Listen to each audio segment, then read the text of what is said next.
देखिए आज हम बात करने वाले हैं रेगुलेटर आईसी के बारे में।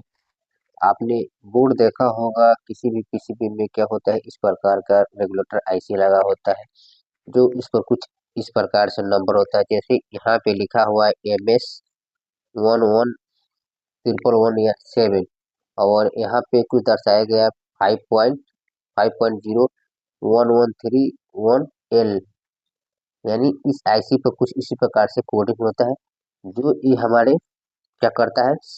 यहाँ पे ई रेगुलेटर आईसी हमको उतना वोल्टेज देने का काम करता है। जैसे यहाँ पे 5.0 वोल्ट 5.0 लिखा हुआ है, तो यहाँ पे हमको जो आउटपुट देता है ये हमको आईसी आउटपुट में 5 वोल्ट ही देगा। तो कुछ इसी प्रकार से बहुत सारे रेगुलेटर होते हैं जिसका आज हम यहाँ पे चर्चा करने वाले हैं और उसका वोल्टेज डिटेल चर्चा करने वाले हैं और पिन डिटेल समझने वाले हैं। तो आपसे रिक्वेस्ट है कि बिना स्किप किए इस वीडियो को पूरा एंड तक देखिएगा ताकि आप भी समझ सके किस प्रकार का आईसी जो होता है उसको किस प्रकार से देखा जाता है, किस प्रकार से समझा जाता है, उसका पिन आउट कैसे निकाला जाता है, सारा चीज समझने वाले हैं इस वीडियो में। तो अगर वीडियो पसंद आती है तो प्लीज एक लाइक कर दीजिएगा और चैनल पर नए हो तो चैनल को सब्सक्राइब भी कर लीजिएगा इसी प्रकार का वीडियो देखने के लिए। तो देखिए हमने यहाँ पे इस आईसी रेगुलेटर आईसी को बनाया है।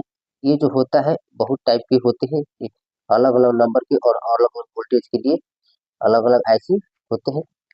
लेकिन इसका जो पिन आउट होता है सेम होता है, बस इसका जो वोल्टेज होता है, जो आउटपुट वोल्टेज की जो रिक्वायरमेंट होती है अलग अलग होता है। तो उसके बारे में भी हम देखने वाले हैं। तो सबसे पहले इसका पिन डिटेल देखिए। ये जो हमारा पिन होता है ये हमारा इनपुट पिन होता है, ये हमारा इनपुट पिन होता है, यहाँ से वोल्टेज को हम इन कराते हैं। और ये जो हमारा होता है ये हमारा आउटपुट पिन होता है, बीच वाला जो होता है हमारा आउटपुट पिन होता है, यहीं से हमको 5 वोल्ट आउटपुट देखने के लिए मिलेगा। और ये जो होता है फर्स्ट नंबर ये हमारा जीएनडी पिन होता है। तो देखिए इसमें और भी रेगुलेटर ऐसे होता है जैसे एमएस एमएस होता है हमारा 117। तो ये भी क्या होता है, ये भी ऐसे कुछ इस प्रकार से होता है। इसका भी जो पिन आउट होता है वह सेम इसी प्रकार से होता है, लेकिन इसमें कुछ अलग कोडिंग होता है। जैसे इसमें जो कोडिंग होता है इसमें जो कोडिंग होता है वो कोडिंग होता है S2115। और ये जो होता है 2.5 वोल्ट, यानी आउटपुट 2.5 वोल्ट करता है। ये जो हमारा होता है आउटपुट में 2.5 वोल्ट देता है। इसका भी जो पिन आउट होता है कुछ इसी प्रकार होता है। ये इनपुट होता है और ये आउटपुट होता है और ये जीएनडी होता है, एक नंबर जीएनडी होता है।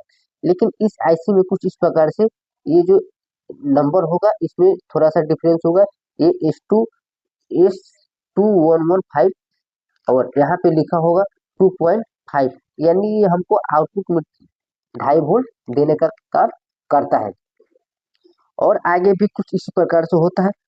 एक होता है 1.8 वोल्ट, यही ऐसे होता है जो हमको आउटपुट में क्या करता है 1.8 वोल्ट होता है। जो इसका भी आईसी पर कुछ इसी प्रकार से नंबर लिखा होगा और हमको आउटपुट में 1.8 वोल्ट देने का काम करेगा।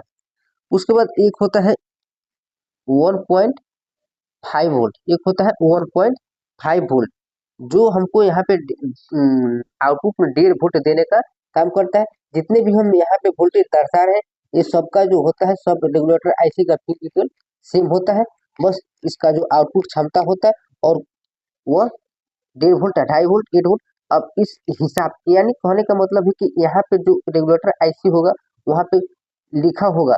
जैसे ये आईसी हमने यहाँ पे बताया तो यहाँ पे 2.5 वोल्ट यहाँ पे लिखा होगा, तो 2.5 वोल्ट वोल्ट नहीं लिखा होता है, मैंने 2.5 यहाँ पे लिखा होगा। तो कुछ इसी प्रकार से सभी जितने भी हमारा रेगुलेटर होता है उसमें इस प्रकार से उसमें कोडिंग दर्शाया हुआ होता है। उसके बाद एक होता है 1.2 वोल्ट 1.2 वोल्ट। ये हमने जितने वोल्टेज बताए ये सब क्या होता है रेगुलेटर आईसी होता है। जो हमको वोल्टेज जो पीसीबी होता है उस पीसीबी में जितने वोल्टेज की रिक्वायरमेंट होती है उस हिसाब से इस रेगुलेटर आईसी को वहां पे लगाया जाता है और वहां पे उस रेगुलेटर आईसी के द्वारा वहां पे जो वोल्टेज रिक्वायरमेंट होता है दूसरे चीज को या हमारा जो आईसी हो या जो भी चीज हो उसको वर्क कराने के लिए ये रेगुलेटर आईसी वहाँ पे लगाया जाता है। तो इसी प्रकार से कुछ रेगुलेटर ऐसे होते हैं जिसका वोल्टेज डिटेल और रेगुलेटर ऐसे का पिन आउट हमने बता दिया। ये जो जितने वोल्टेज के हम यहाँ पे रेगुलेटर का जितने वोल्टेज का डिटेल यहाँ पे बताए हैं सबका जो होता है पिन आउट सेम होता है। ये 3 नंबर जो होता है इनपुट होता है, 2 नंबर जो होता है आउटपुट होता है और फर्स्ट नंबर जो होता है जीएनडी यानी बीच वाला आउटपुट होता है और 1 नंबर जो होता है जीएनडी होता है, लास्ट वाला जो होता है इनपुट होता है। तो कुछ इसी प्रकार से ये रेगुलेटर ऐसे होते हैं।